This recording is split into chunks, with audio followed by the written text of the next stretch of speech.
Le royaume de Dieu est parvenu jusqu'à vous. Matthieu chapitre 12, versets 22 à 29.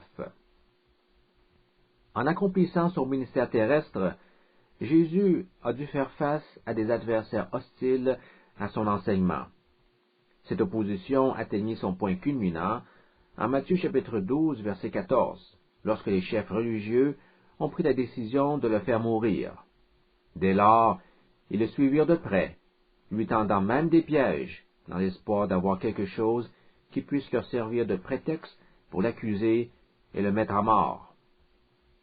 En Matthieu chapitre 12, versets 22 à 29, Jésus est accusé d'avoir fait un miracle avec l'aide de Satan. Lisons ce passage.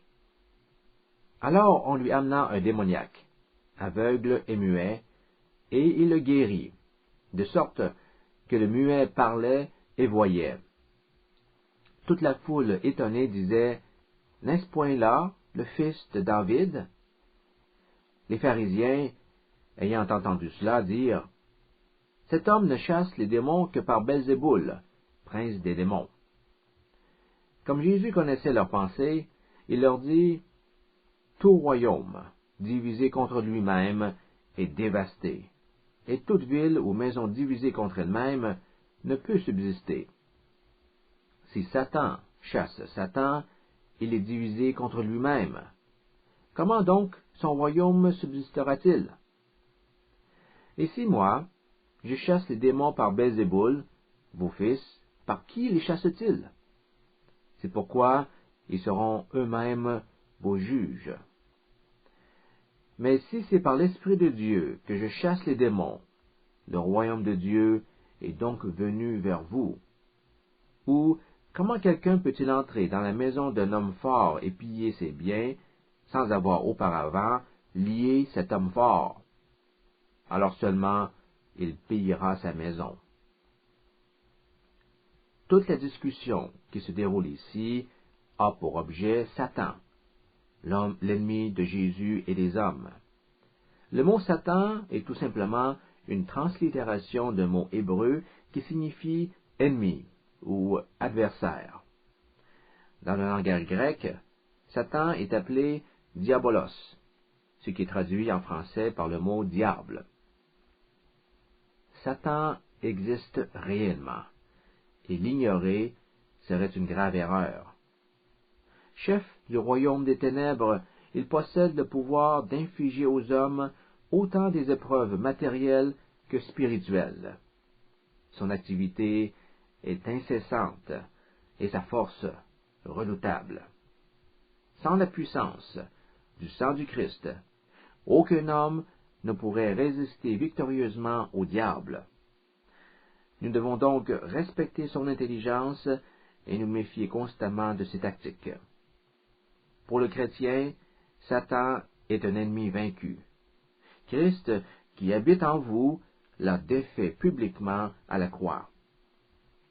Mais en attendant le jugement final, Satan est encore capable d'entraver l'œuvre de Dieu. Dans tout conflit, il y a au moins deux choses que vous devez bien savoir. Vous devez connaître votre ennemi et vous devez vous connaître vous-même. Dit de manière plus spécifique, vous devez être en mesure de juger correctement la force de votre ennemi et en même temps, vous devez reconnaître vos propres faiblesses. En maîtrisant ces deux aspects, vous serez en mesure d'anticiper les attaques de l'adversaire et être ainsi mieux préparé pour faire face au combat. Satan et ses démons peuvent accabler les hommes de plusieurs façons. Ils peuvent, par exemple, susciter des possessions démoniaques. C'est le cas de l'individu dont il est question au verset 22. On nous informe que cet homme, aveugle et muet, était sous l'emprise d'un démon.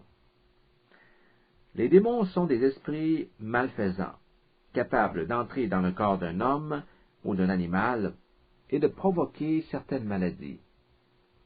Il est clair dans ce passage que les problèmes physiques affectant cet homme sont dus à la présence d'un tel esprit. La parole de Dieu, bien sûr, n'impute pas aux démons toutes les maladies physiques. On retrouve plusieurs personnes dans la Bible dont la maladie avait une cause purement organique, c'est-à-dire qu'elle pouvait s'expliquer de façon naturelle. En Jean chapitre 9, il est question d'un autre homme aveugle.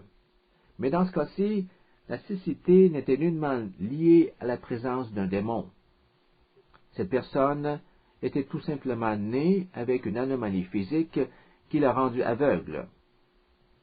De la même façon, l'infirme, qui attendait autour de la piscine depuis très longtemps, dans l'espoir d'être guéri, en Jean chapitre 5, n'est pas dépeint comme un homme possédant un démon régnant sur lui.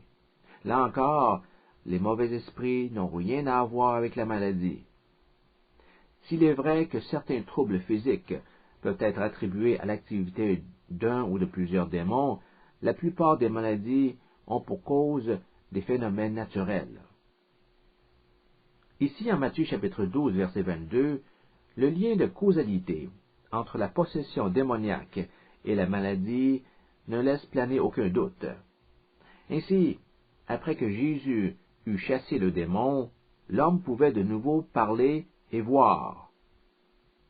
Ce miracle créa tout un remous parmi la foule, qui commença à se questionner sur la véritable identité de Jésus. Les gens se demandaient s'il pouvait bien être le fils de David. L'expression « fils de David » est un titre royal dont l'origine se trouve dans une prophétie.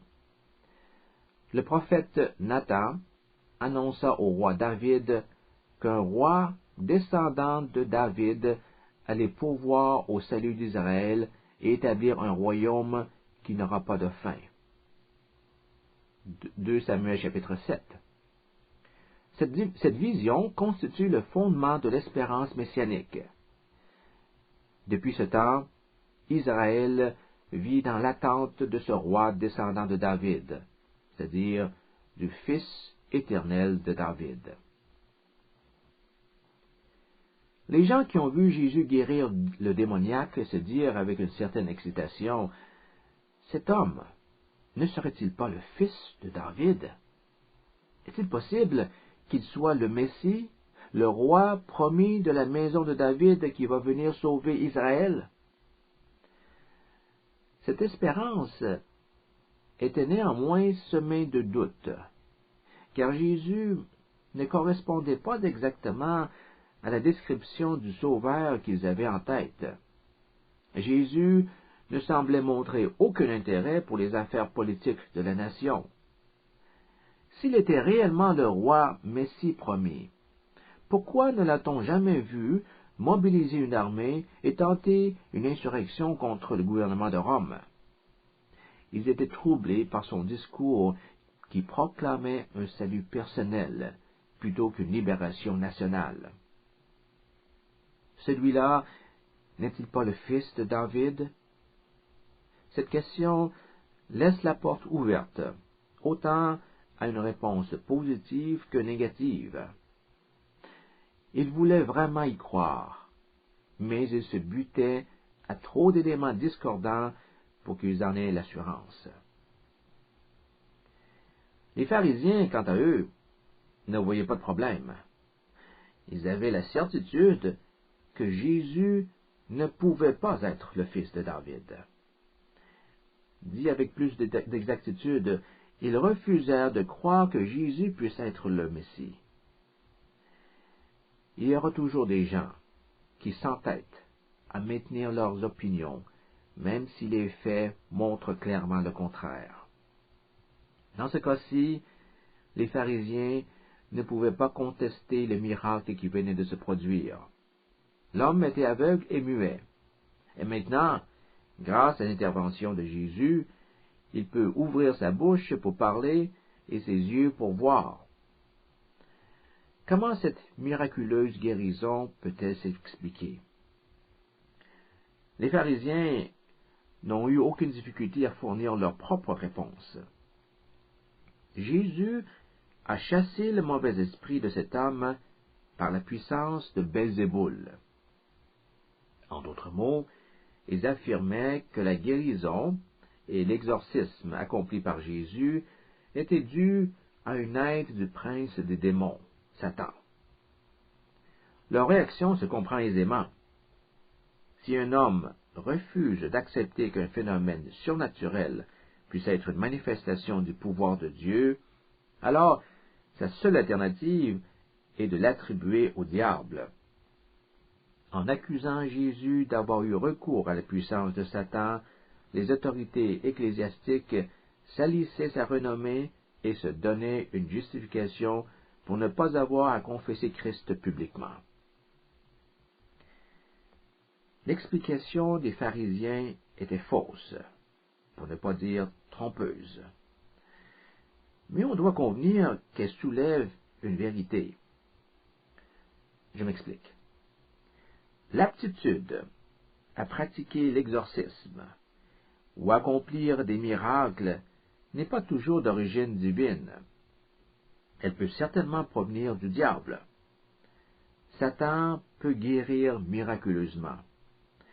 Mais dans son cas, la guérison a pour but de détourner l'attention des gens de la personne du Christ. Le Seigneur Jésus enseigne en Matthieu chapitre 24, verset 24, que le diable peut opérer de grands signes et des prodiges, afin d'égarer, si possible, même les élus de Dieu. Car il s'élèvera de faux Christ et de faux prophètes. Ils feront de grands prodiges et des miracles, au point de séduire, s'il était possible, même les élus. Il nous faut donc être vigilants et ne pas penser que tous ceux qui font des miracles le font nécessairement par la puissance de Dieu. Un miracle, même s'il semble bénéfique, peut avoir une origine satanique. Jésus, bien sûr, est le Messie, et toutes ses actions sont exécutées par la puissance de l'Esprit de Dieu. Connaissant les motifs pervers des pharisiens, le Seigneur entreprit de démontrer leur folie.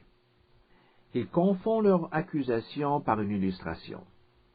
Il leur dit, « Tout royaume, en proie aux divisions, finit par tomber. Ne savez-vous pas cela? S'il est vrai que je chasse les démons par Belzéboul, cela signifierait que les démons sont jetés dehors par Satan. Pourquoi Satan chercherait-il à se détruire en combattant ses propres serviteurs? C'est tout à fait absurde. Aucun royaume ne peut subsister longtemps sous de telles conditions. Pensez-vous vraiment que Satan lutterait contre lui-même? C'est la question que Jésus pose indirectement à ses accusateurs. Est-ce que Satan chasserait ses propres alliés? La réponse est évidente. Bien sûr que non. Satan a tout à perdre en se tournant contre ses démons. Si Satan commettait une telle folie, cela signifierait qu'il y a une guerre civile dans le royaume des ténèbres. Et toute guerre civile, même parmi les esprits du mal, mène au chaos et au dépeuplement du territoire. Aucun roi n'a intérêt à chasser ses soldats en dehors de son royaume. De même, Satan ne gagne absolument rien à se débarrasser de ses serviteurs. Comment peut-il assurer l'existence de son royaume s'il affaiblit ses propres forces? La conclusion de tout cela est fort simple. La puissance qu'exerça Jésus en guérissant le démoniaque ne peut pas provenir de Belzéboul, parce que le prince des démons ne chasse pas ses propres serviteurs. Ayant souligné leur manque de logique, le Seigneur Jésus se sert ensuite de cet argument pour montrer au verset 27 que leur accusation entraînerait inévitablement des problèmes chez leurs amis exorcistes. Jésus leur pose ainsi cette question. Si j'exorcise par la puissance de Satan, qu'en est-il alors de vos fils qui s'adonnent à l'exorcisme? Cette question laisse supposer que les exorcistes juifs avaient un pouvoir réel de chasser les démons et que leur activité était tout à fait légitime aux yeux des pharisiens. Les pharisiens n'auraient jamais accepté un blâme qui accuserait leur fils d'exorciser par Belzéboul. Durant le premier siècle de notre ère, il était commun de voir des gens dont le métier était de chasser les démons, déambuler les rues de la Palestine. C'était même devenu une entreprise assez lucrative. L'historien Joseph rapporte dans ses écrits que certains Juifs offraient ce service moyennant un montant d'argent. En Actes chapitre 19, verset 13, nous lisons que des exorcistes juifs ambulants utilisaient le nom du Seigneur Jésus comme une formule magique pour faire sortir les esprits malins des possédés. Jésus ne renie pas que certains individus dans la société juive détiennent le pouvoir de chasser les démons. Et c'est en référence à ces exorcistes que Jésus demande de qui ceux-ci ont le pouvoir d'exorciser.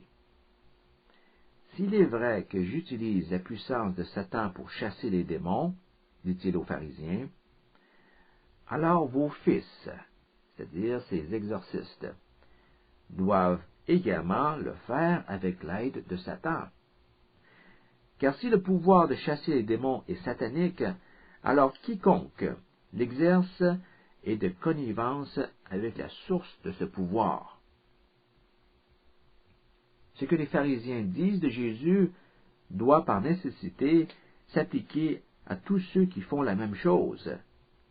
S'ils croient que Jésus a recours au pouvoir de Satan, ils devront conséquemment conclure que les exorcistes juifs sont des agents de Satan aussi. Une logique aussi rigoureuse est difficile à refuter. Vous savez, il ne faudrait pas penser que le chrétien n'a pas le droit de faire appel à la raison quand il discute de choses spirituelles. Il est vrai que l'homme de la chair utilise la raison à sa façon pour comprendre et agir. Par contre, celui qui a été racheté par Dieu ne pense plus de manière purement humaine, car Dieu a aussi assuré la rédemption de sa pensée. Quand il réfléchit, il le fait selon l'esprit, et cela n'exclut pas l'usage du raisonnement logique. On peut et on doit raisonner spirituellement lorsque c'est approprié.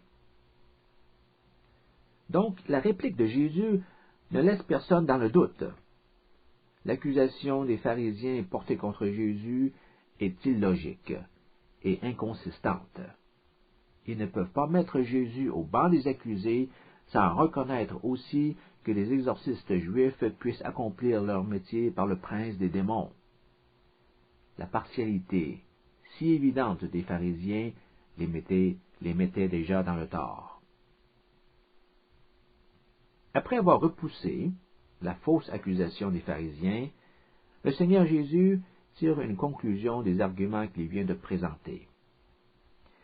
Mais si c'est par l'Esprit de Dieu que j'expulse le démon, c'est donc que le royaume de Dieu est arrivé jusqu'à vous. Vous voyez que ce verset introduit une conclusion par les mots « c'est donc que ». Si Satan ne s'attaque pas aux serviteurs de son propre royaume, et si la source du pouvoir des exorcistes juifs n'est pas satanique, alors il n'y a aucune raison de penser que Jésus ait agi en s'appuyant sur les forces de Satan. Or, si l'action de Jésus ne relève pas de Satan, il faut alors qu'elle provienne de l'Esprit de Dieu. Il n'y a pas d'autre possibilité. C'est l'une ou l'autre. Et s'il chasse les démons par la puissance de Dieu, cela signifie que le règne de Dieu est déjà arrivé en Israël.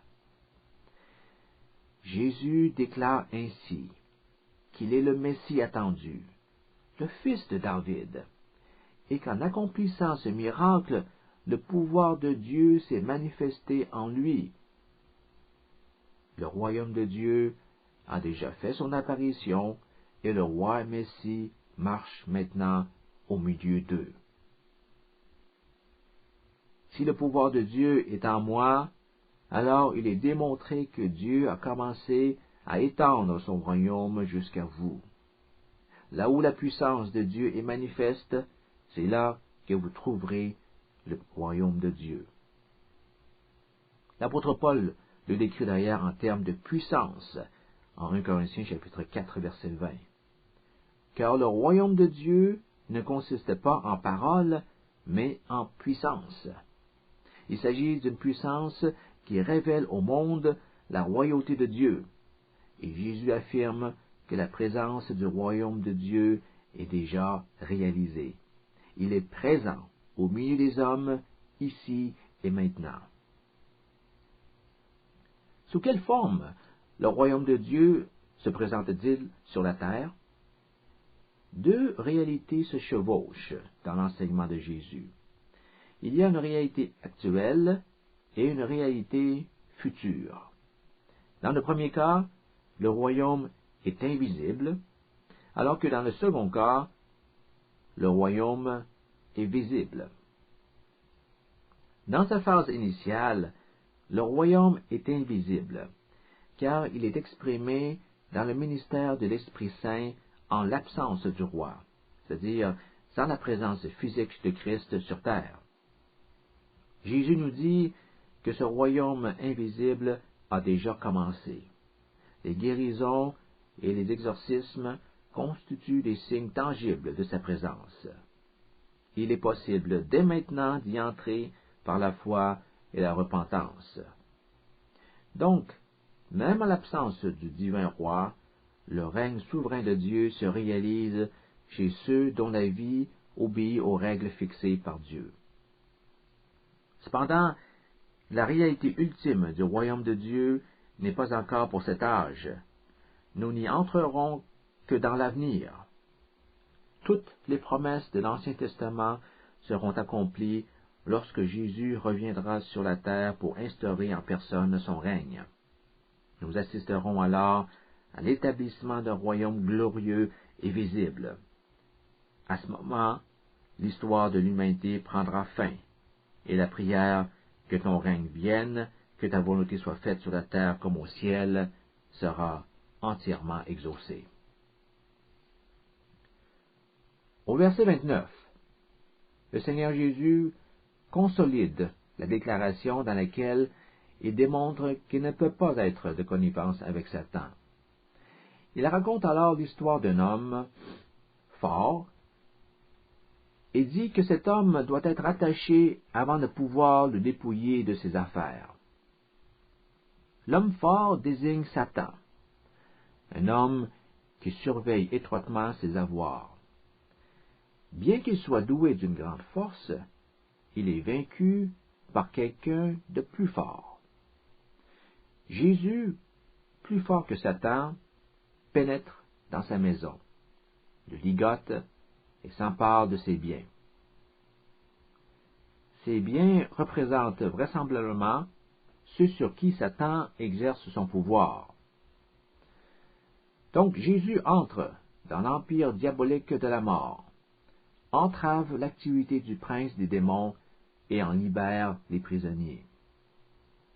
Cette illustration nous rappelle les paroles de Jésus en Actes chapitre 26, verset 18, où il dit à Paul, « Je t'envoie vers les païens, afin que tu leur ouvres les yeux, pour qu'ils passent des ténèbres à la lumière, et de la puissance de Satan à Dieu. »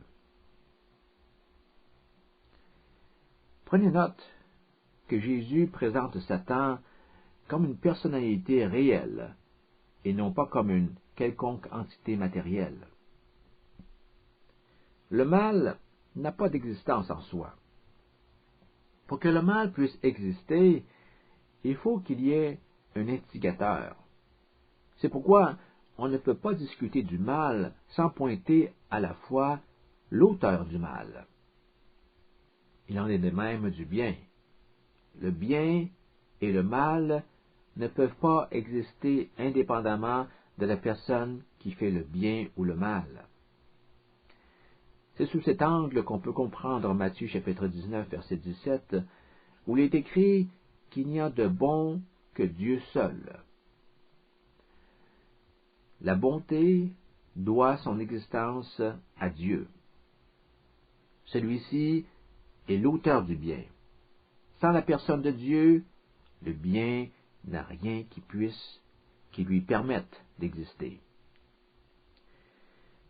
De la même façon, la Bible présente Satan comme étant l'incarnation du mal, le principal opposant au royaume de Dieu. Le domaine du mal est sa maison. Il y règne en exerçant son emprise maléfique sur l'âme des êtres humains. La seule façon d'arracher les hommes au pouvoir des ténèbres est d'attacher Satan.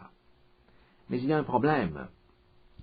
Aucun homme ne peut espérer avoir le dessus sur Satan, car ce dernier est plus fort que n'importe quel être humain. Sommes-nous alors devant une impasse? Non. Cette illustration suscite de l'espoir en nous révélant que Jésus a déjà lié et vaincu Satan. C'est ce que Paul nous confirme en Colossiens chapitre 1, verset 13. Dieu nous a délivrés de la puissance des ténèbres et nous a transportés dans le royaume du Fils de son amour. À quel moment Jésus est-il entré dans la maison de Satan pour le ligoter? On peut dire que cela s'est produit par étapes. Satan a été lié dans une certaine mesure lors de la tentation du Christ dans le désert. Pour la première fois, Satan fut confronté à une personne qui lui a tenu tête sans faire de compromis. Impuissant devant Jésus, le diable s'est rendu compte qu'il faisait face à un adversaire plus fort que lui. Le Seigneur Jésus, au travers des tentations qu'il surmonta durant son ministère, lia progressivement Satan.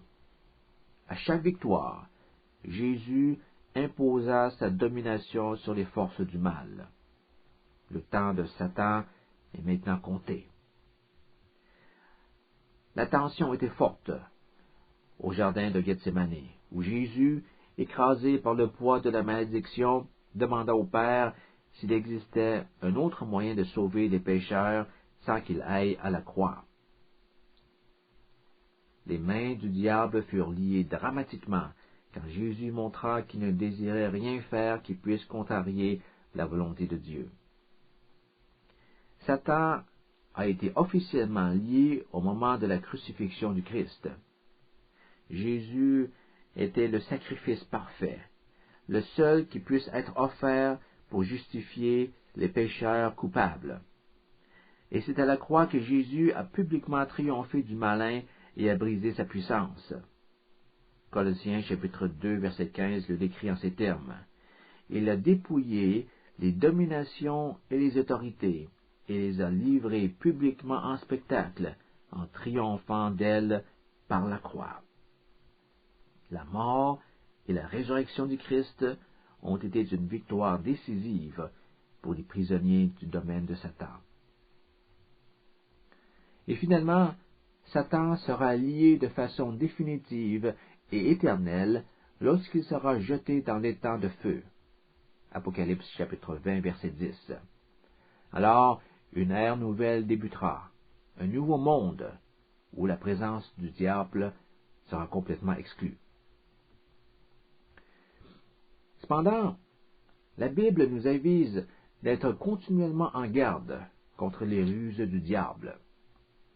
Même s'il a été jugé et lié par Jésus au calvaire, cela ne signifie pas qu'il n'y a plus rien à craindre. Il exerce encore aujourd'hui un pouvoir magnifique et considérable. Dieu lui permet toujours de tendre des pièges à ceux qui ne veillent pas, de se déguiser en ange de lumière, de harceler les croyants et de miner le ministère de l'Église. En fait, par cette illustration d'une maison divisée, on doit supposer que le diable a pour objectif d'entraîner l'humanité à sa perte. La parabole le décrit comme un être dangereux dont l'activité est incessante sur la terre. Rappelez-vous qu'il est un homme fort.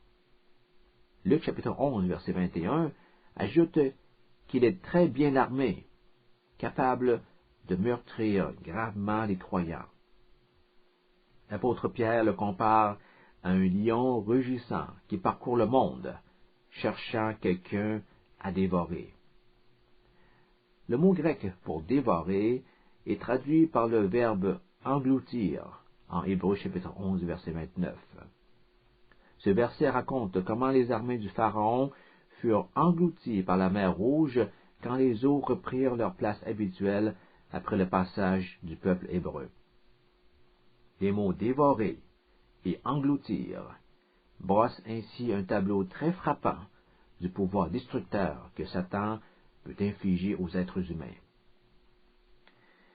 Le chrétien est appelé à résister fermement au diable. En s'appuyant sur la grâce et la puissance de Dieu, il doit fermer son cœur aux tentations. Alors Satan s'enfuira loin de lui. Le disciple doit savoir qu'il n'a rien à craindre, car il a en lui Christ, celui qui a déjà vaincu Satan à la croix. La victoire est déjà acquise. Faisons une brève récapitulation de cette leçon. Les miracles de Jésus n'ont jamais pour objectif de divertir les gens. Celui décrit en Matthieu chapitre 12, versets 22 à 29, où Jésus chasse les démons, force son auditoire à se prononcer sur l'identité réelle de Jésus et sur la source de son pouvoir. Il n'y a que deux possibilités. Elle est soit satanique ou divine.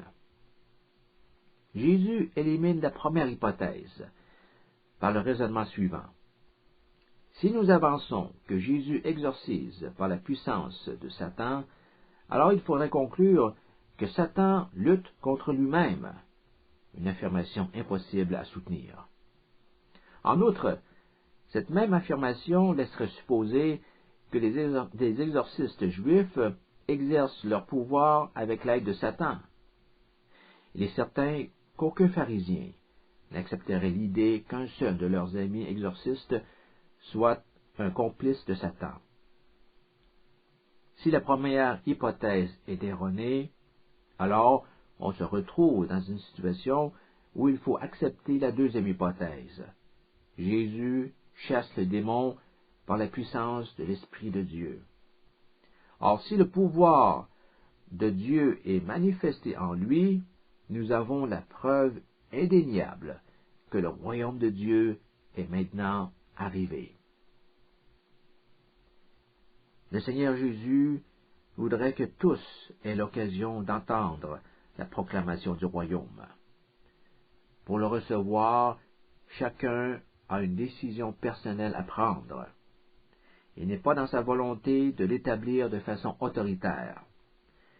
Dans notre prochaine leçon, nous verrons qu'il n'est pas possible d'être au courant de la venue du royaume et de rester neutre dans ce combat qui nous oppose à Satan. Tôt ou tard, nous devrons choisir entre deux options. Être avec Christ ou être contre lui. En étant contre lui, le Seigneur nous considère comme étant des amis de Satan.